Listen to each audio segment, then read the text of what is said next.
السلام علیکم، آپ دیکھ رہے ہیں پاک سنگھ 24 نیوز میں آپ کا اپنا ہوسٹ فیاض احمد شیخ۔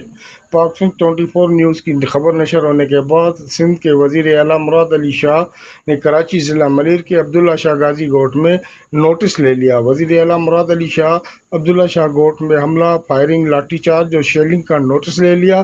وزیر اعلیٰ مراد علی شاہ نے اپنی ٹویٹ میں کہا ہے کہ عبداللہ شاہ غازی گوٹھ میں طاقت کا زیادہ استعمال برداشت نہیں کیا جائے گا۔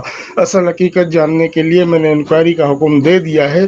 وزیر اعلیٰ سید مراد علی شاہ نوٹس لینے کے بعد سندھ حکومت کی بڑی کارروائی۔ Additional A D Hisham Mazhar, assistant commissioner Nadeem Khokhar, مختار کار جلیل بروئی اور encroachment in charge Syed Ahmed, D S P, S H O Sachal, تمام پولیس اہلکاروں کو مطلع کر دیا گیا۔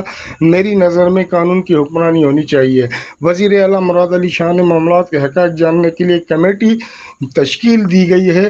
کمیٹی افسر کمشنر کراچی مقرر کیا گیا ہے۔ وزیر اعلیٰ سندھ